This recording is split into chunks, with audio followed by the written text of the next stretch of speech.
Again, I've never been to the Playboy Mansion. I've never met any of these people before. This is based off of stuff that I've read and listened to from one of the top girlfriends, Holly Madison. So, Shelly, I applaud you for bringing that up. Well, here's the thing. Like, I'm not going to lie.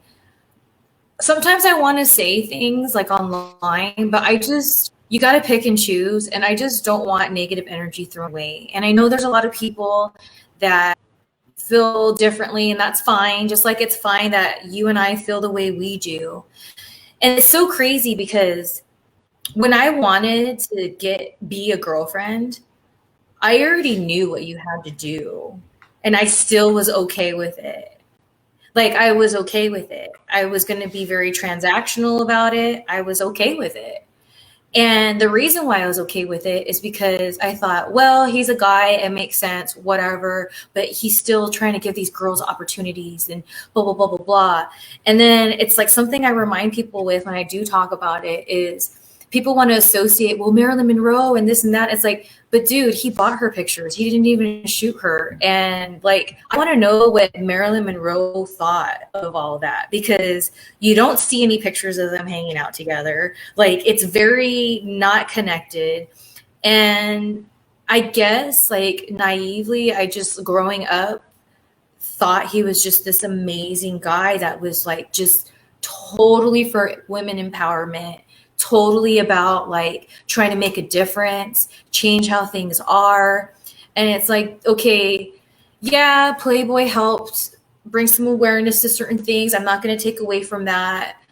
But how you treat people, that kind of shows me that you're just trying to put that front on so that you look like this awesome person that, from what I hear, you're not, you know? And when you said that, it seems like people are coming out after his passing. It's probably because they feel it's okay now to say something, you know? It's like, okay, he's not here. Now I can finally say something or a little bit of something. And, you know, sometimes not everything should be out there. And this is why I say this. I've been a person that, like, because of how I grew up and the mental, sorry to bring the party down again, but the mental, physical, and sexual abuse that had happened, when I got older, I just really felt like I'm going to say something if something's not right. And I always get in trouble for it. And what I've learned is you really got to pick and choose what you're going to put out there and like stick by. And that sucks. And this is just what I feel, because when I've said some things and, like, I guess you would say expose some people, yeah, people are on board for a little bit. But then when time passes, they're still one way or another, like putting money in these people's pockets or forgiving them, whatever. And it's like, I got exhausted from it. Like, there was this person that I guess you would say outed that was like doing crappy things to people. It became this whole thing. Then it went away. And then after time, people were like, oh, this person's so awesome. I watched this person do this, this, and this. And it's like, wow. But I'm still dealing with people who disagree with what I said, and it's affecting my mental health now. And honestly, the people that I thought were on board are now back on board with this person. So I think with the Hugh Hefner thing, it's like there's people that want to say things, and maybe they'll say a little bit, but they probably don't want to say too much because they're going to get the hate. They're going to get people attacking them. And it's a weird feeling when, like, it's like, dude, but you don't know. You only know because you're a fan, or you were a standby, or you were a viewer. You don't know how this person is. I'm trying to warn you, but people don't want to be warned. They just want to know the gossip and then move forward. And it's something that I still deal with. And like I said, that's why there's been times I've wanted to say a comment, because this is what I've been wanting to say. And I'll say it here. People, don't come at me.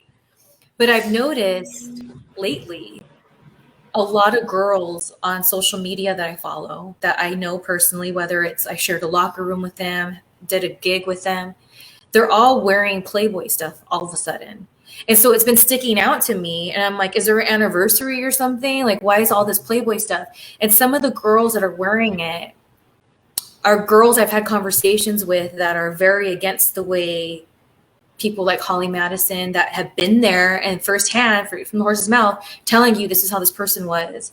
And so it's weird for me that they're putting on that logo, but I've had other conversations, but it's just like, well, what am I going to do? If they want to be a fan, like I don't know. It's just this whole thing. So I haven't said anything because I just don't want anyone to be like, oh, whatever. And I'm just like, God, leave me alone. I won't say anything then. Fine.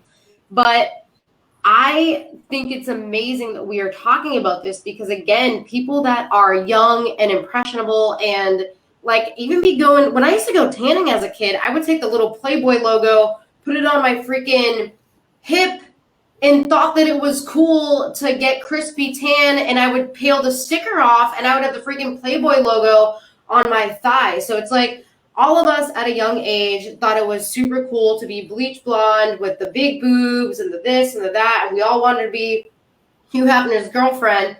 Flash forward, Holly Madison and all these people are coming out saying that it was like super toxic and they were forced to do this and do that, and they were like given an allowance to buy clothes and they had to go to all these lavish events, but they couldn't really talk. Like, I don't know. Again, this isn't necessarily coming out of Shelly and I's mouth completely. This is based off of, if you guys are interested, Holly Madison has a book out. I believe it's called Down the Rabbit Hole. She talks all about the Playboy Mansion, and she recently did a podcast episode talking about all this stuff too. So I don't want you guys listening thinking that Shelly and I are crap talking Hugh Hefner or bashing Playboy or the Playboy Mansion, because Shelly's actually saying she had a good time at the mansion.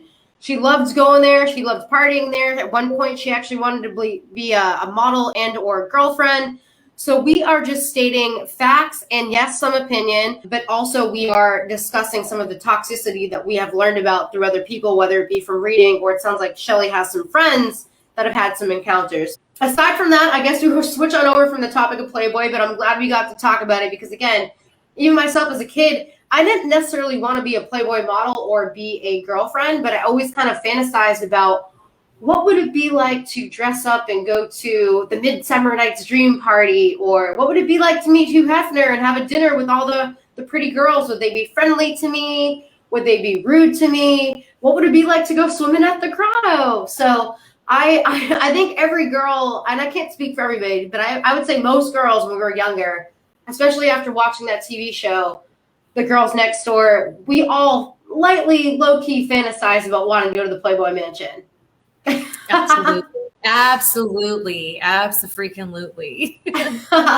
So we will wrap up the talk on modeling. Girl, it sounds like you crushed it, and you're still crushing it because you are still currently modeling in the present.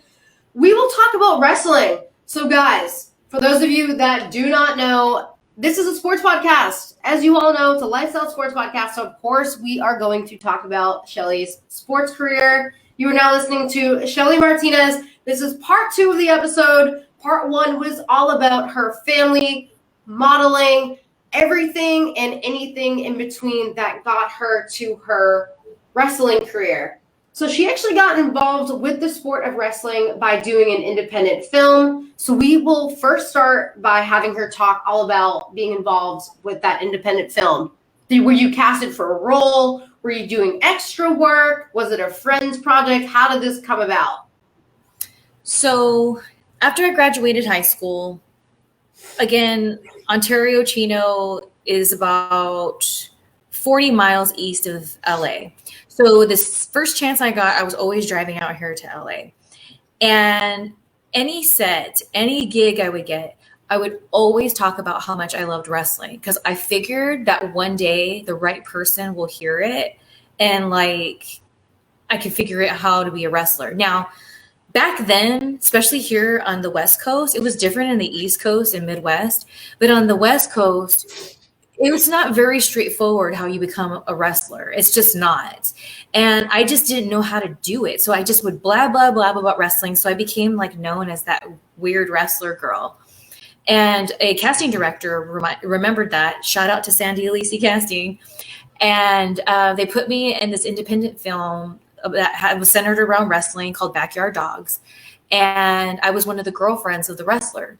So when I went on the set, I just was mingling with everyone. And that's when I realized that they were using real wrestlers in the movie.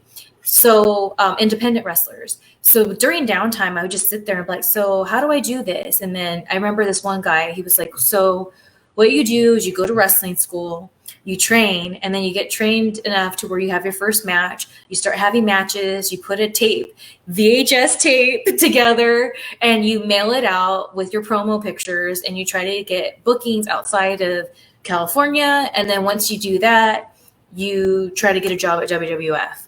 And I was like, okay, makes sense to me. So I ended up talking to the school owner, and he invited me to come to the school. I started training, and that's when things changed, because people always say, how did you know you wanted to be a wrestler? And what's really weird, and this sounds so vague, but I don't know how else to say it.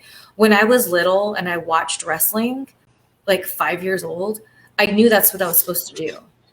And it wasn't like I was consistently a fan the whole time, because I got distracted with boys. So boys got my attention, and I wasn't watching wrestling like I was. But, you know, back in the Attitude Era of wrestling, which when I was about high school, that's when I started throwing myself back into it. And I was just in so much awe, kind of like talking about with the sports.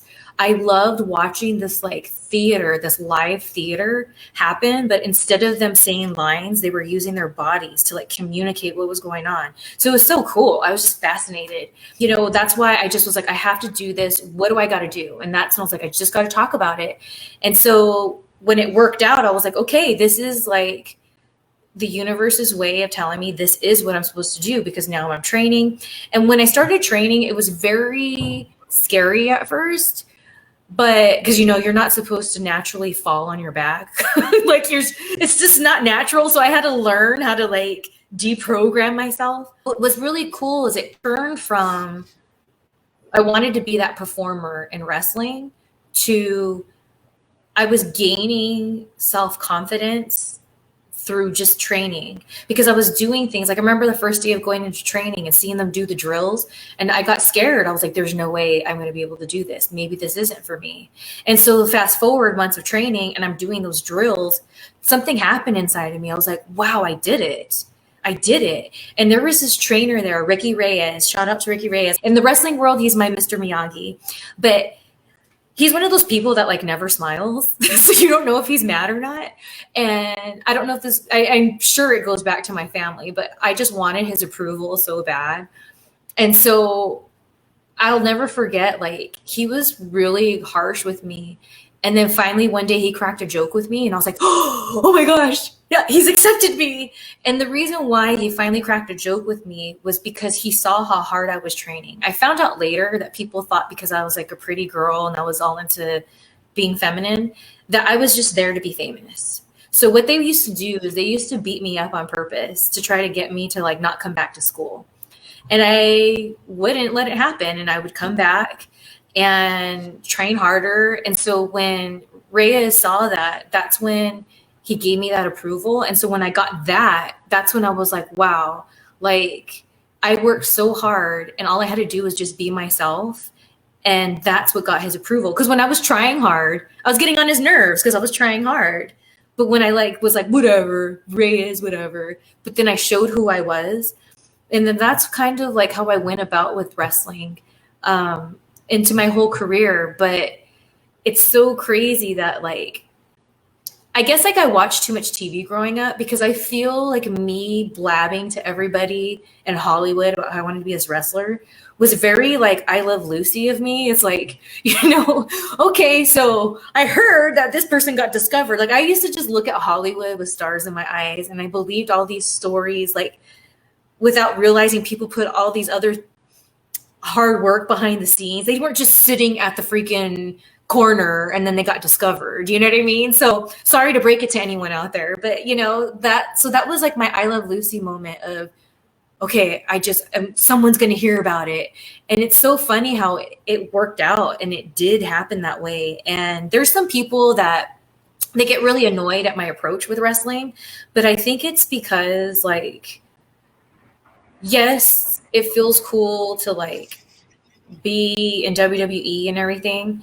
But to be honest with you, like wrestling is so intimate to my soul because of it gave me the guidance and lessons that I needed to like heal from those traumas that we were talking about earlier. Like, and I didn't even realize it because I was young. I didn't even realize I had depression until like my like almost 30s because I didn't realize, oh, that's what it is. Wow, I guess I've been depressed for a long time. But you just don't know if you're just like trying to get by or whatever. So wrestling, like just really, it's so cool how my I Love Lucy moment of just bossing my way into the wrestling world totally worked.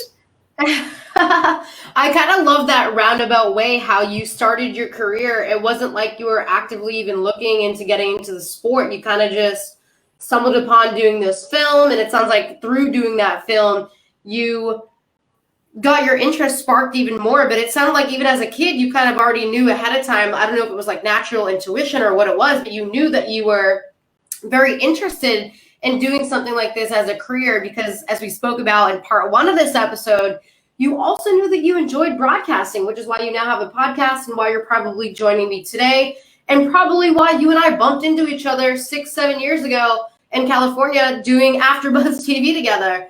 So super freaking awesome that we are full circle, developing our friendship and being able to talk about all these things on air together.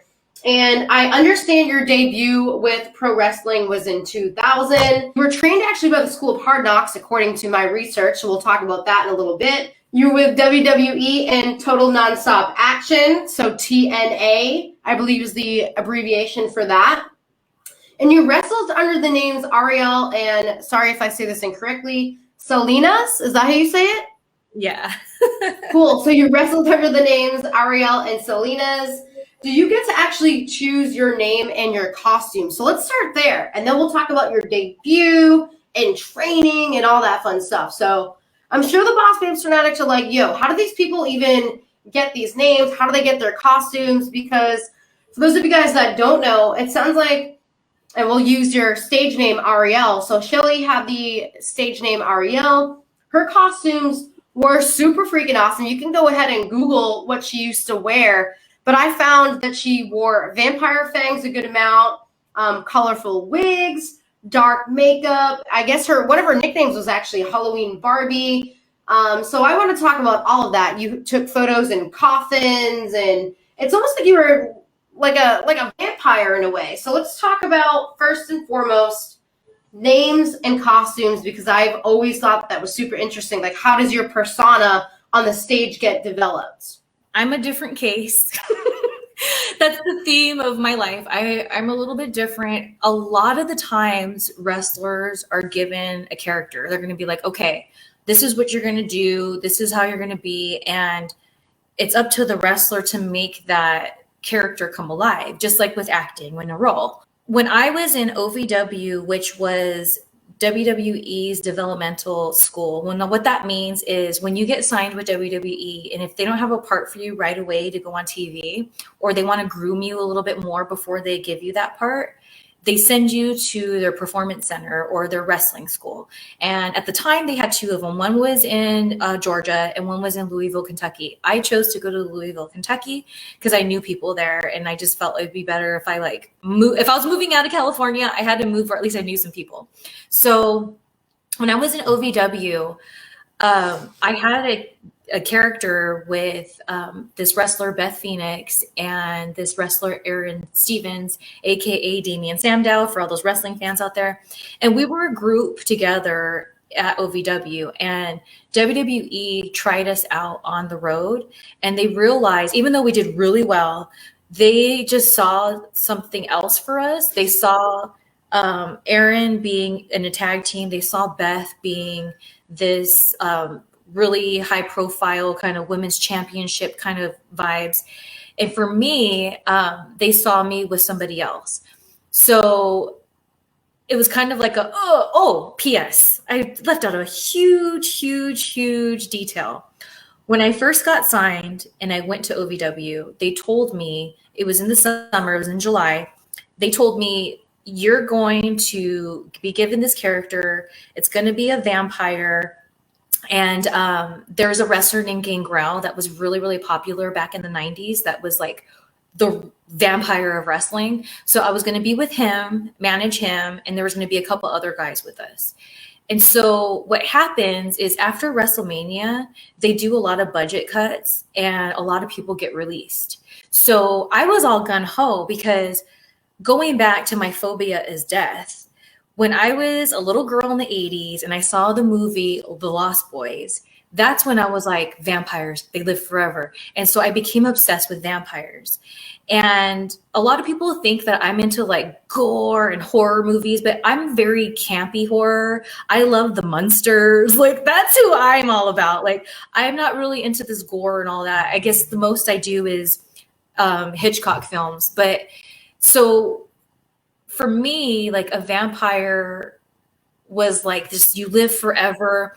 And then when they told me I was going to be a vampire, it was so cool because the actress Yvonne DiCarlo, who played Lily Munster in the Munsters series, her son wrote a book. And one of the things that he had said that leading up to her being on the Munsters, because she was already an actress, it was almost like she was preparing to be Lily Munster before Lily Munster even existed, before the show existed, the different literature she would be reading about folklore and vampires and things like that. So no wonder why she was so good at it.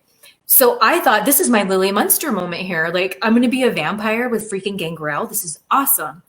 Well, I came back the next day and we were going to film a bunch of promos in character. And I found out that everyone in that group that I was going to be with got fired with the WrestleMania sweeps. And I'm like, oh, what? So what's so crazy is I was so disappointed that they didn't use me, Aaron, and Beth together. But what it allowed to happen was a year after I'd been already signed, I ended up becoming a vampire when they revamped, no pun intended, ECW, and they had the ECW brand with WWE. So I ended up being the vampire after all. I remember when they asked me what name I wanted, it wasn't like, give us a name. It was more like, here's a list of names. Which one do you want? And I suggested Star because Star was the name of the vampire on Lost Boys, but they're like, no, you have to look on the list. So I looked on the list and I saw Ariel, and I am a Disney girl. I mean, SoCal. I am a SoCal Disney princess. So I was like, that's like the Little Mermaid. So that sticks out to me. Let's go with that. And they totally did. I didn't think they would, but they did. And as far as my wardrobe goes, again, this is so against how things normally worked back then. I was never told what to wear. I just wore what I want. I just wore what I want. I even would wear band shirts and not get clearance from the bands, and they didn't say anything. So I just kept doing it. And for me, it just became this really fun thing because when I was little, I saw that Cyndi Lauper was in wrestling, and I thought Cyndi Lauper was like so cool. And it was so awesome that when I was Ariel for a while, little girls would come up to me and be like, I'm always wondering what you're going to wear next or how your hair is going to look. And I'm like, oh, it's my Cyndi Lauper moment.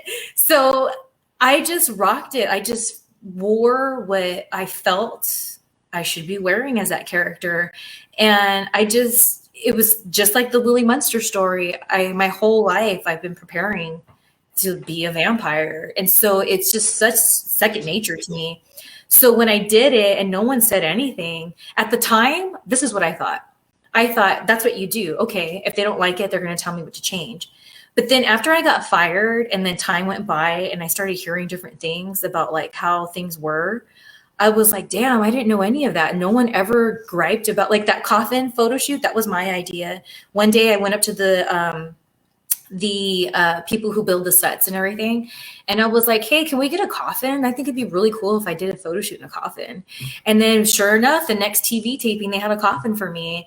And I was like, this is freaking awesome. So to me, I just kind of was like, I'm going to do this. I'm going to do that. And no one said anything, but I think they didn't say anything, not because like they were giving me my way, but it was more like, okay, she's doing a good job, like whatever.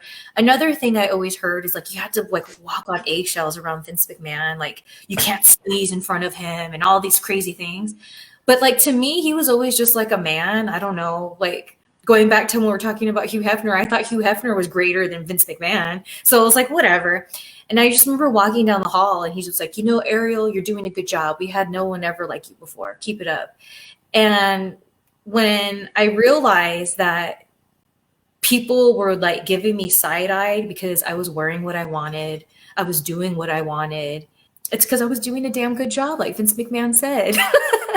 So, like the famous Ariel outfit I feel that I wore was one of the first one. It's the first one I wore. And I wear it to this day when I do cameos and stuff. But it's from Lake Avenue. Lake Avenue is like when you see girls in the really cute costumes at Halloween, a lot of times they're Lake Avenue. So it was called Spanish Señorita. That's what it was supposed to be. But I was like, man, that'd be a really awesome like vampire outfit because it's like, ooh, and the way it makes me feel. And like, they just let me do it. And they never said, so what are you wearing? The only thing they ever said was I needed to cover my butt up a little bit sometimes. But other than that, like, it was so freeing and I feel so grateful that I was able to not only be a character that was really part of who I am in a way that I would deal with this death anxiety. So I got to be that to the max. But then on top of it, wear what I want, say what I want, and it effing worked. No one said nothing. I'm so happy that I was able to ask you that question and have you kind of like dive into it, because I've always been curious, like, how do these wrestlers come about their personas? And I know you mentioned that yours was kind of like a different roundabout way and everybody's situation might be slightly different.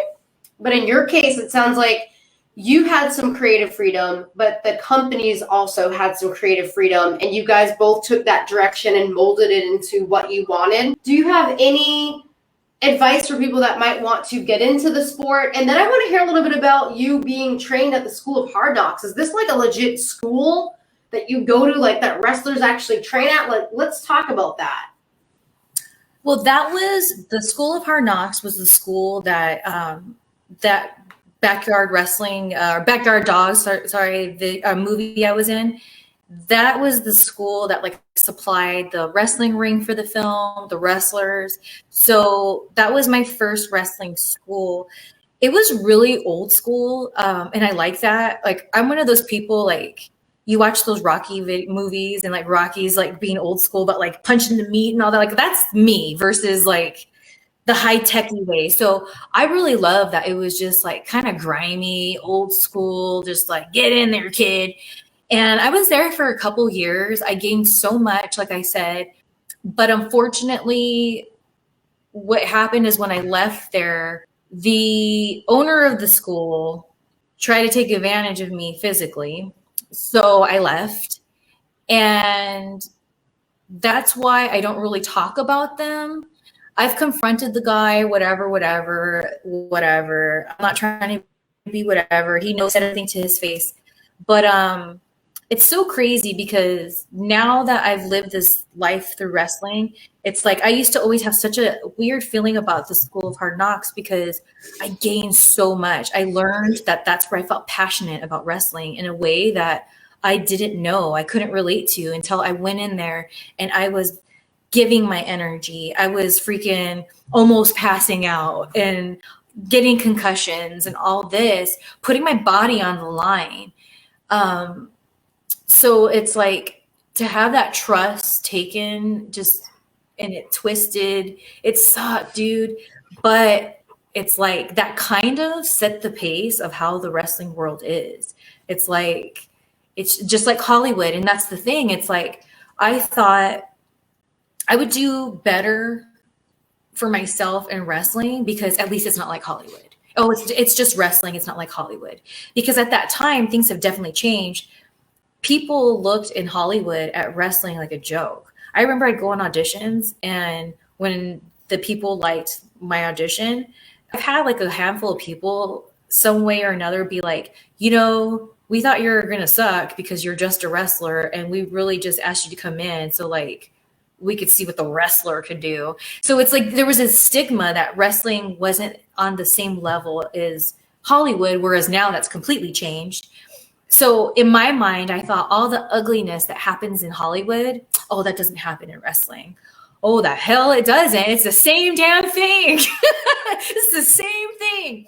But I feel now I talk about, or I'm open to talking about the School of Hard Knocks, not because I'm trying to expose anyone, not because I'm trying to give out like, be catty or petty or whatever. It's more like, no, I want to talk about that because not the shady part, but like how much it did mean to me, because even though that bad side did happen, like I wouldn't have been set on the right path for the journey that I had with wrestling, because it really, that's when I learned what I wanted out of wrestling, and I learned how like it works in a sense. And so it prepared me.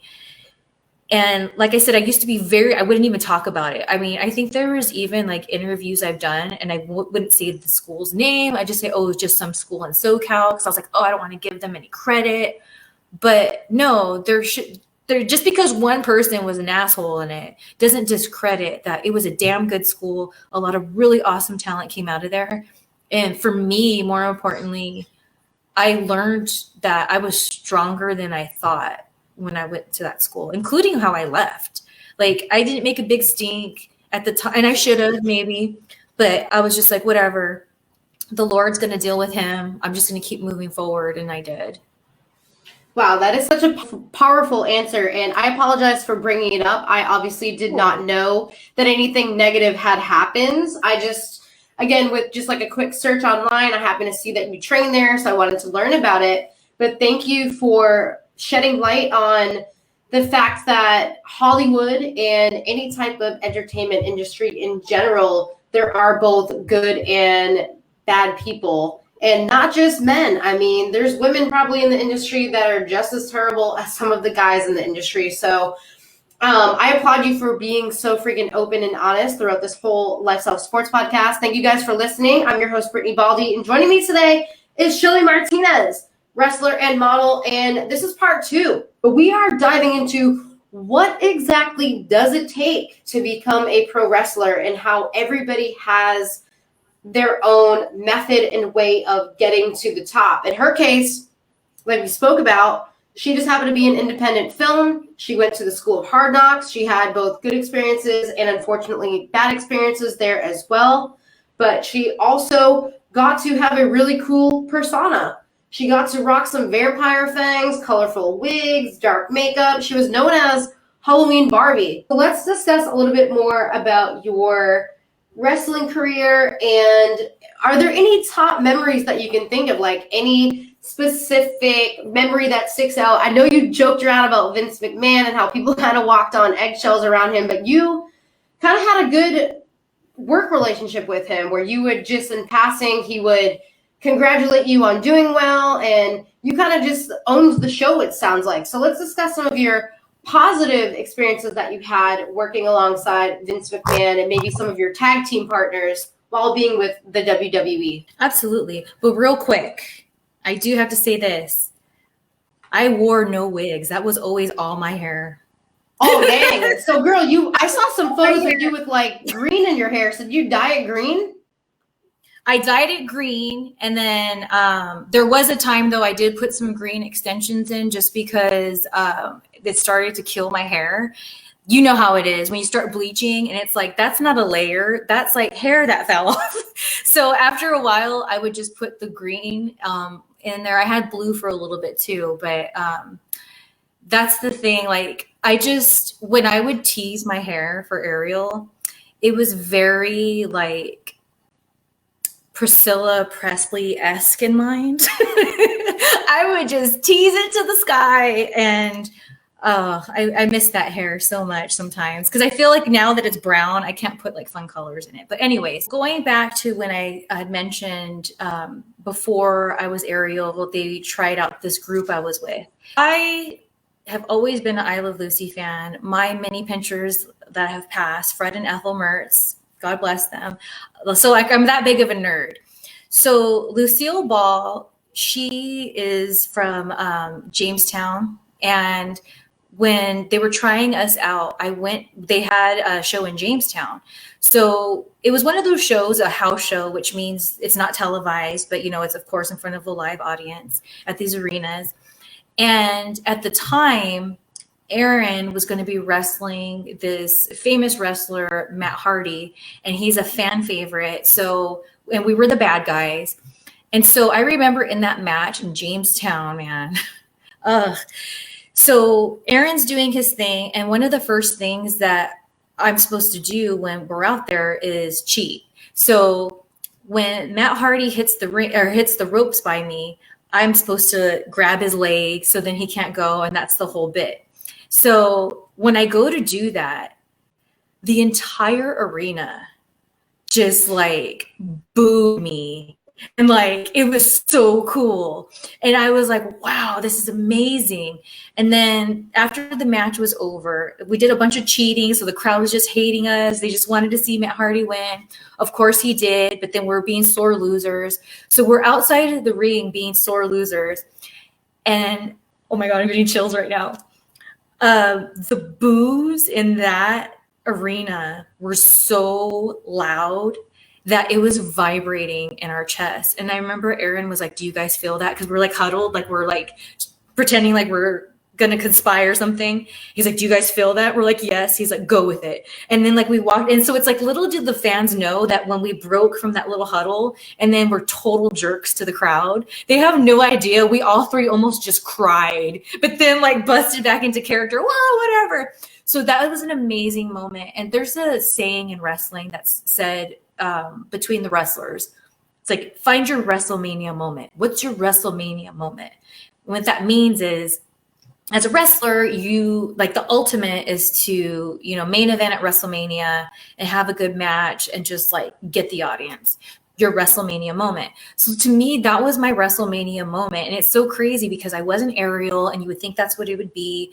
It was just like the three of us were working so hard to try to make this act work because we knew it would work and we can make money. We were friends. So it would be really cool to be in that group together.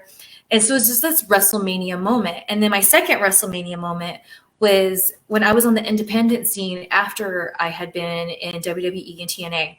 And a friend of mine, Serena Deeb, shout out, I met her in Kentucky. To this day, we're still friends. Well, we were wrestling in, oh my gosh, what was it? It was on the East Coast, Jersey. We were wrestling in Jersey, and her and I were just catching up, whatever. And she had just got off of like medical clearance because she had a seizure and then she had this head injury that she had. So she thought she wasn't going to wrestle anymore. So this was like her return to wrestling, not this match, but like that time. And I remember we were talking and she was like, do you want to like old school get the crowd? I was like, yeah, let's do it. She's like, okay. So let's start the match off. We'll do what we're going to do. And then at one point, let's make it seem like we made a mistake. And I'll act like I can't get up because my head hurts. And then when they carry me out, turn your back to me and I'll run up from behind you, cut you off and start beating because she was the bad guy. So we didn't tell anybody except the referee, which is a very old school thing to do. So we didn't tell the promoter. We didn't tell anyone. So we go and do our thing. She's like, one of my super fans is like, get her, Shelly. And I'm like, no, this is serious. Hold on. The whole room got so quiet. And then they carry her out and everyone's clapping. Oh, and then I turn my back and she jumps off the guy and runs and hits me. And everyone was like, oh, again, chills. And I remember when she like hit me, I saw the promoter and his face and he just was going, oh, and it's like, we got them, dude. And they had to cancel the paramedics. They called 911 for her because they thought it was real. And so to me, those two moments were my WrestleMania moments because that to me is like, you can't top that. Like no matter what negative experiences I've had in wrestling, no matter how many haters or people try to F with me in wrestling, like I had those 2 moments and it was freaking amazing. And then the last one is I was on an independent show in Arizona. My friend Mariah Moreno, shout out. Was one of the first transgender independent wrestlers to like make a mark. And she actually looked up to me before I knew her when I was in WWE. So she was doing a wrestling gimmick, like my Ariel character. So we went to town with that, like vampire versus vampire and all this. And so we went to this show in Arizona. The promoter didn't take us serious because we're the women's match. And I have this rule of 3. If you ask somebody the same question 3 times and they answer it the same way, they can't get mad at you. So I was like, so, hey, what do you want us to do out there? He's like, I don't care, just whatever. I was like, oh, okay. So we can go anywhere in the like in the building. It's fine. He's like, yeah, okay, whatever. I was like, how long on the time? He's like, oh, it doesn't matter. I was like, okay, there's the 3. So I'm a huge fan of Kill Bill 2. And there's that scene the fight scene where the bride and, what was Daryl Hannah's name in there with the patch? But anyways, they fight in, a trailer, and one of the things that they do is like they go into the bathroom and one of them gets their head in the toilet and she flushes it to like be able to breathe. Well, I was like, let's do that. Let's do the Kill Bill fight scene. And this crowd was so like typically known for like being quiet during matches. It's hard for them to get like show any emotion. So I was like, let's get this crowd. Let's do it. The guy said he didn't care. Let's do it. We tore the house down. People were following us. We were just like throwing each other into freaking mirrors and they were breaking. We did the toilet thing. It was awesome. And I remember I came to the back and there was a former WWE guy there that night that was going to be doing the main event.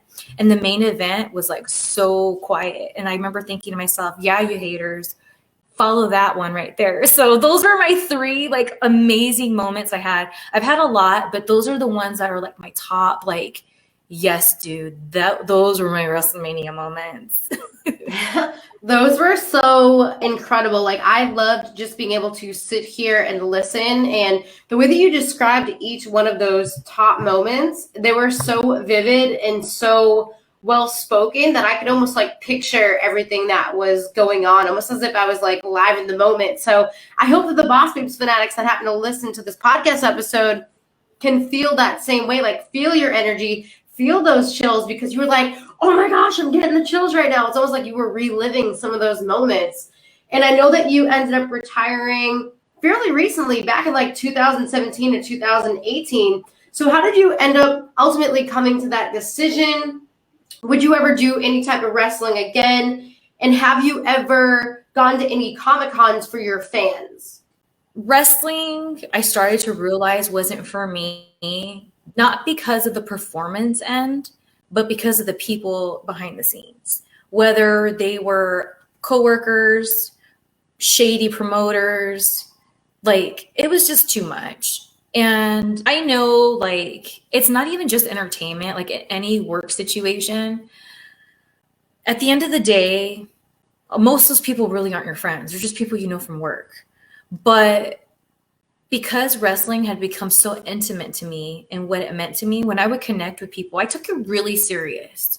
And so I'm thinking, like, I'm super close with certain people, and really, in reality, I'm not.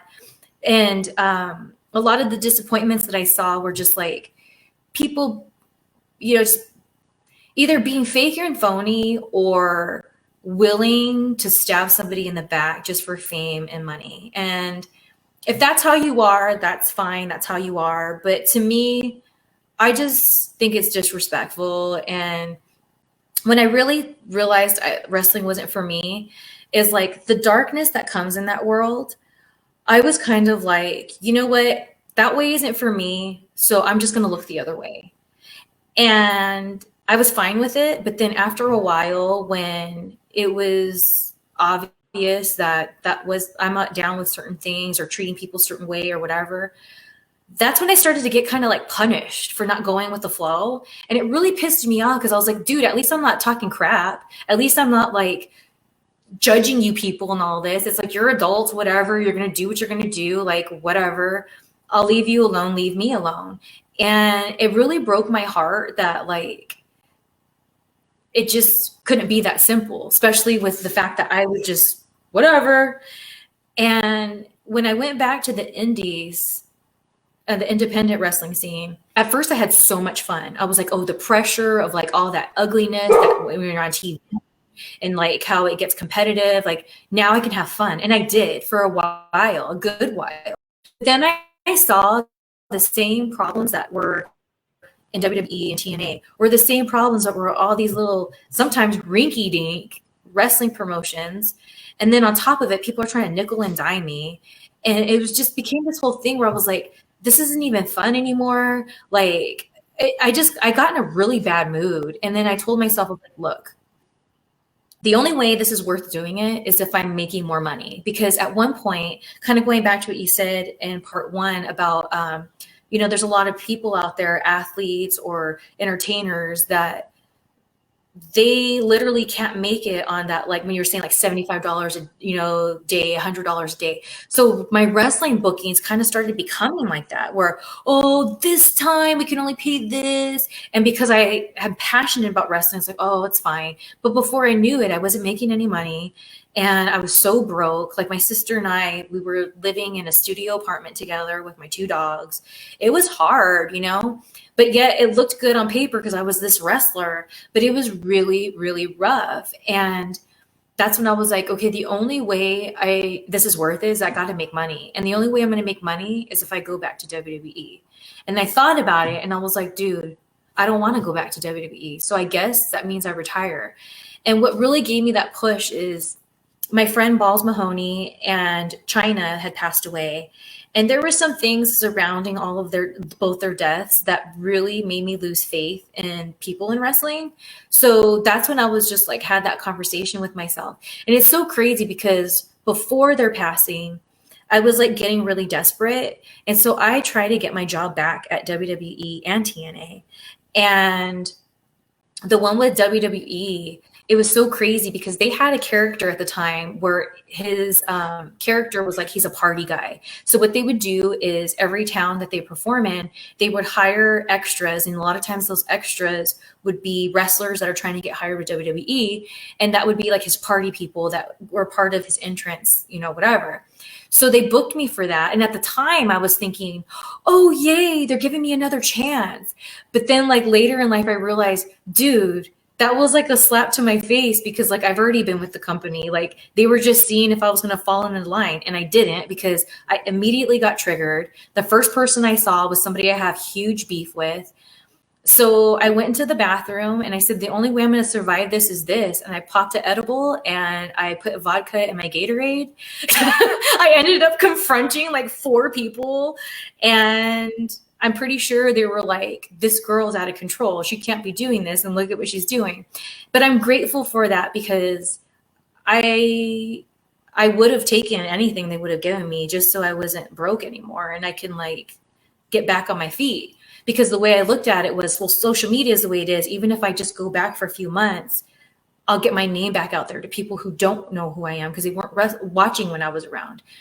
So that's when I was just, when the Balls in China passed away, I was just like, dude, I don't want to go back. Like, look what happened when I did.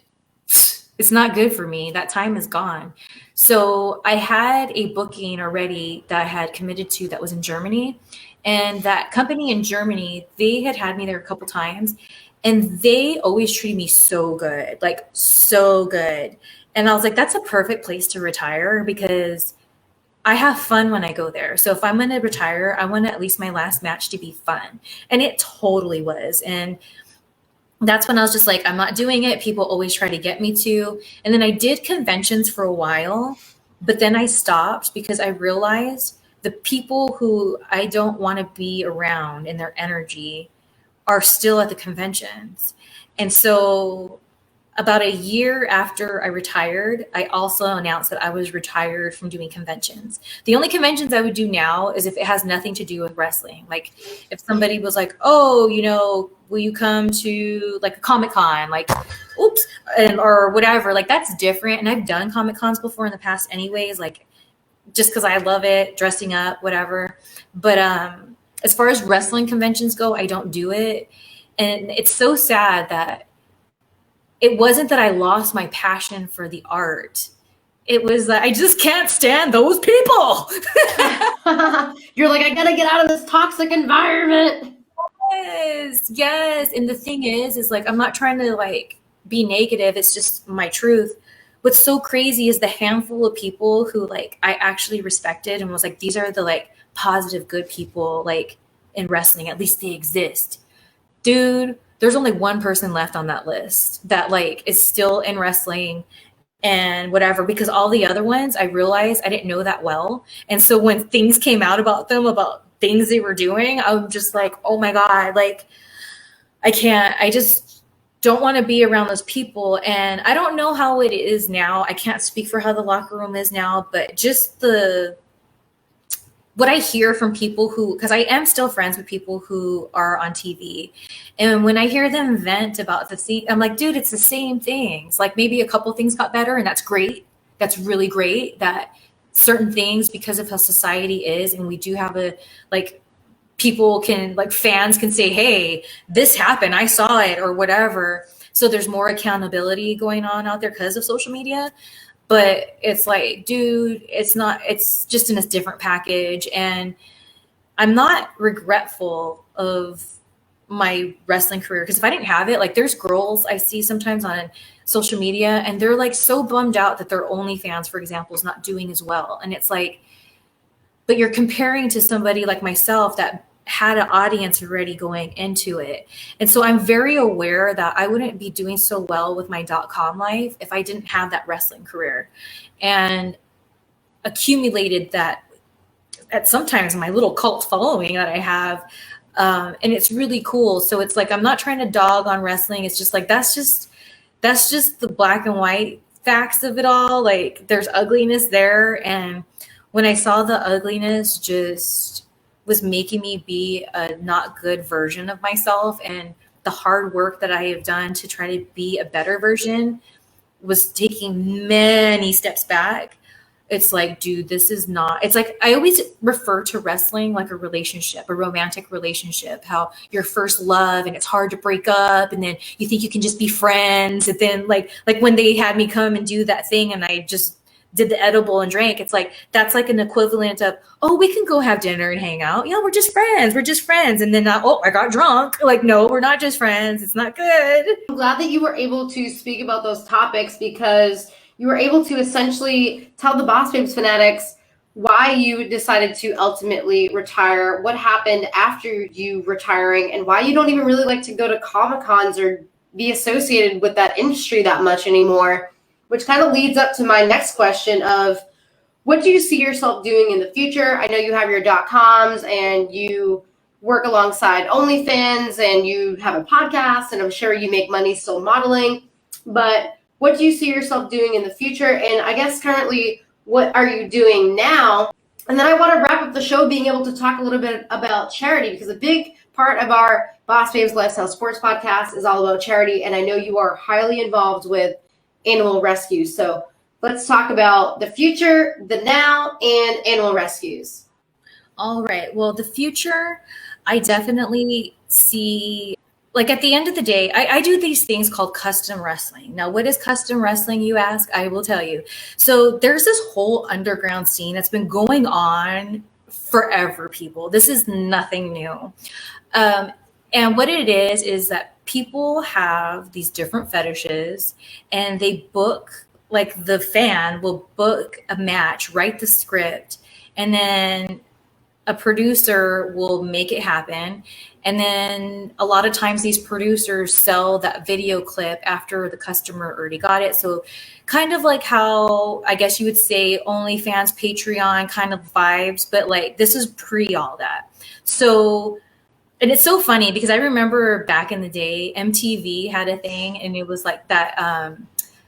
What is it? It's like, what's that show called where they show you? I can't remember what it is. It's like their secret life or whatever.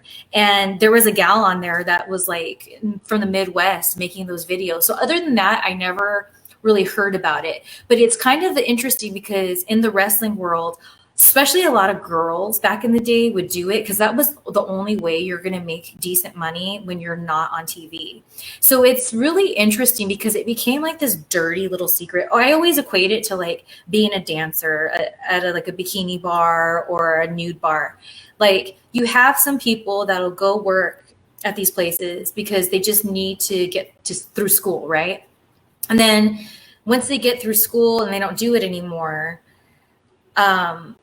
some of them are fine with it. They're like, that's what I had to do. And then some of them are very shameful of it and they never talk about it. And some are so shameful of it that not only do they not talk about what they did, but they shame other people who currently do it because now they don't have to do it, but they'll shame. It's the same thing with the custom wrestling. There's been top people, like China is even one of them. A lot of people don't know that, but she used to do customs back in the day. And I used to get really judged in the wrestling world for doing customs. And it's so interesting because it's like so many of the girls did it.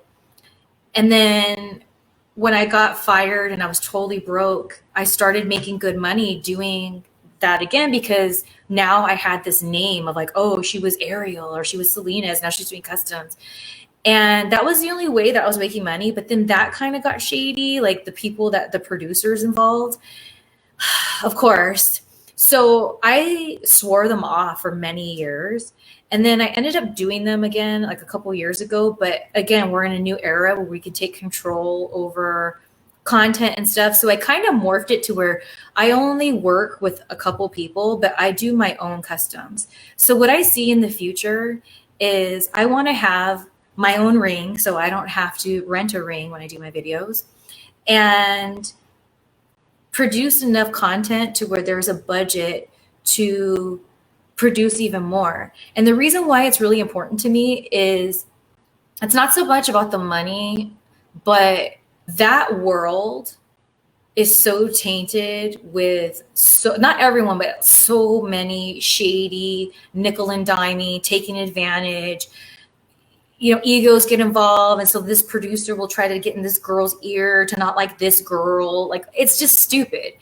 And so I want to create an environment where girls in custom wrestling are going to have a good time shooting. We're all going to make some money and they're going to feel good about themselves. Like there's this place I used to shoot at. The guy, no offense, but he is a complete hoarder. So it's hard to be in his house where the ring's at and walk through it and have to be there and ignore that it's there. It's a lot, and no offense, but it's a lot. And so it doesn't make you feel really good. And then when you're out there and you're wrestling, in a bikini and you're trying to just make it fun and not seem creepy, it's hard when like your downtime is in this like very weird area. So it's like, I want the girls to feel good. And then on top of it, something that I haven't done, but a lot of girls that do customs do is they do this thing called sessions where they actually will wrestle guys for reals sometimes. And so they'll book times with these girls in a ring or whatever. And it's like a private session, whatever. And some of the girls that I'm friends with, they'll do these sessions like in hotel rooms and stuff. And it makes me worried because you just never know. And with me getting my own ring and space, I feel like I want to do that, not just for my customs, but I want to give a space for these girls that do the sessions. So when they're in LA or if they live in LA, they have a safe place where like they're not alone with these guys. Because one of the things that I tell my friends sometimes is like, yeah, I know this guy's like your regular and he's nice enough, but you don't really know him. And like, what if something weird happens in his life and he like someone dies or something and he can't take it. And then all of a sudden you have your wrestling session, you're in a hotel room, nobody knows you're there. And then he strangles you and no one knows. Like, I would just hate for something like that to happen. So that's why more than the videos, it's so important to me because these hard girls are just hustlers and they're just trying. And a lot of these girls are the same as me. They weren't down with the games to be played. So they're doing it on their own, and their version on their own is doing these sessions. So I'm just obsessed with trying to make that happen. I've been slowly but surely getting there. I know it'll take time, but that's like my big picture. And then when I don't even want to be on camera anymore, I could still make money off of it because I can film other girls. And the thing that my sister and I do, we have our whole little, it's called Martinez Girls Productions. It's like all women. The camera girls are women. It's all women involved and taking the males out, not because all males are bad, but just like, it just changes the element in the shoots when it's just all girls.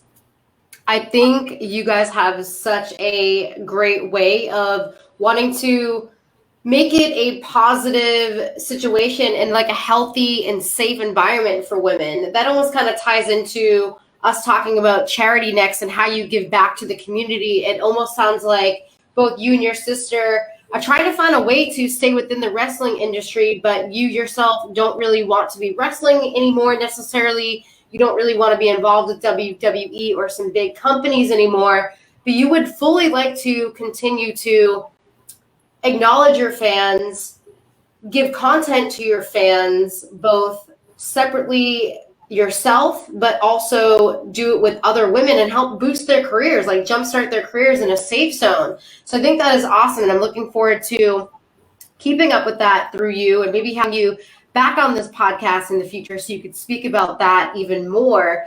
And as far as your charity work goes, before we wrap up the show, how do you give back? And I know that you are involved with animal rescues. Do you do that in California, or where does this happen?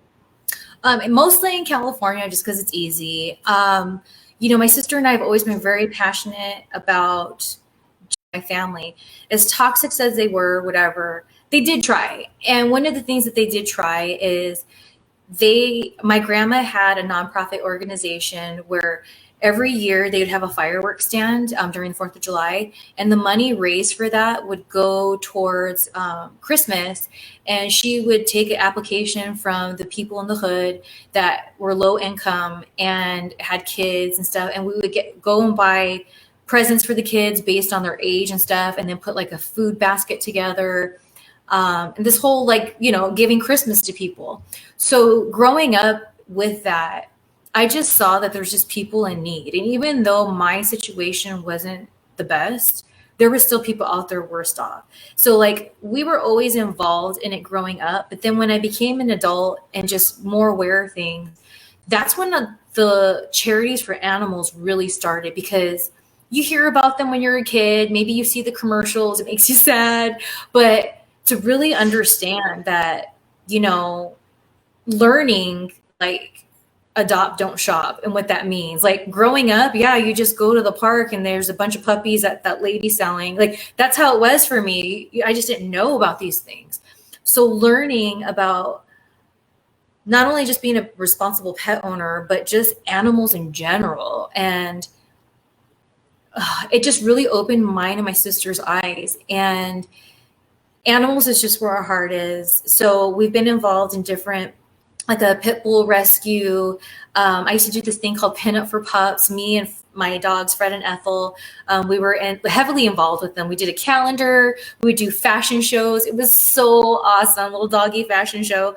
But, it's so funny that when you were bringing it up, because I was just telling my sister, I was like, I think I want to do something on Cameo, where I'm like, okay, Cameo is booked between this and this, all that money is going to go towards a charity, one of these animal rescues, because there's just so much need in these animals. I don't need to tell you, I could sit here and cry about it right now.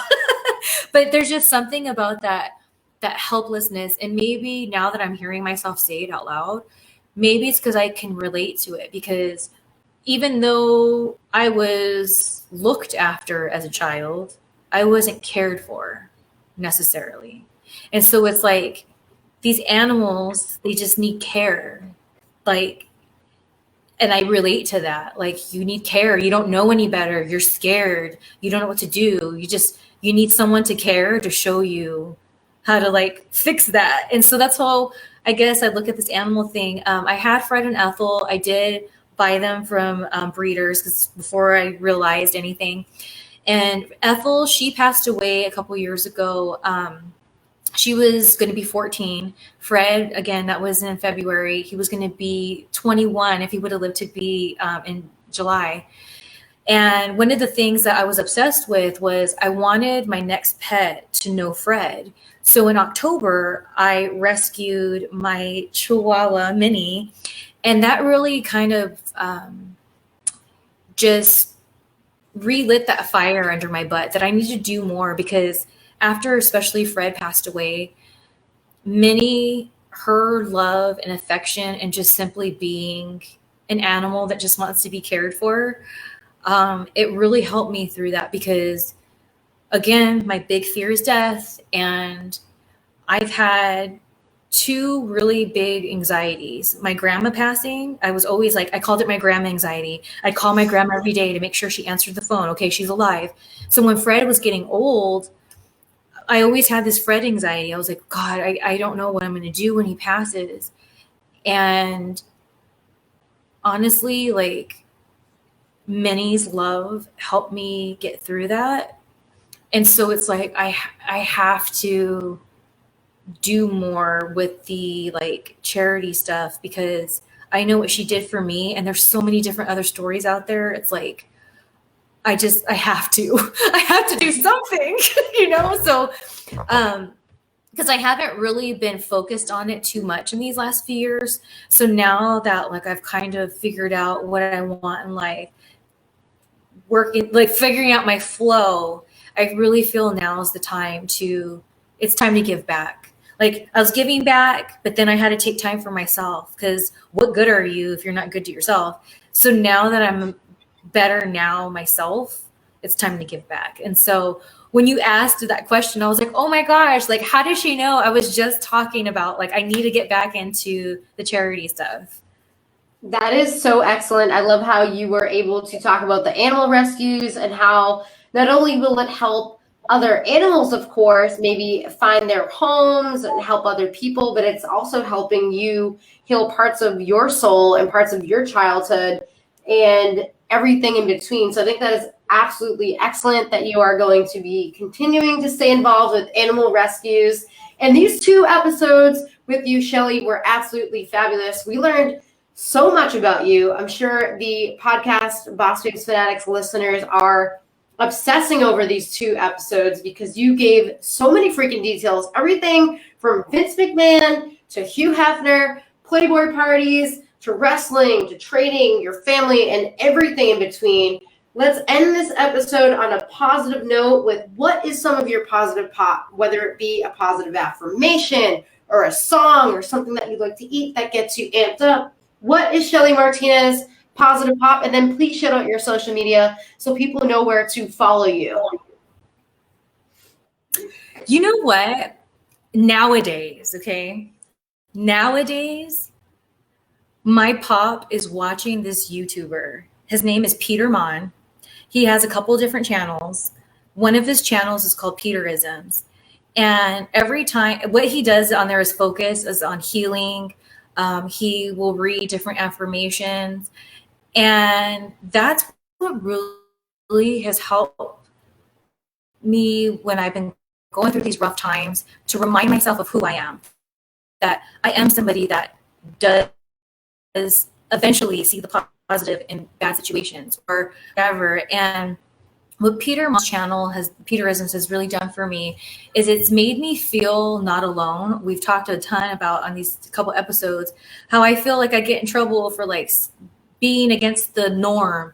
Whereas when I'm hearing this other individual sharing the same kind of views and feelings, even had the same kind of disappointments from people, but is still able to move forward. And it's all about continuing to learn and grow and never stop that. And you're going to have bad days, and there's going to be days that you revert back, but that's okay. And I think before the Peterism videos, I would give myself too hard of a time for taking steps back. And then I get stuck in this whole like, oh, I suck, and I just get worse on myself. And it takes me longer to crawl out of that. And so I think it's really important to all the listeners out there that you find something that helps elevate your energy. That even if you're like in the worst mood or depressed or whatever, something that even if it just a little bit helps that shift to like make you be a higher you.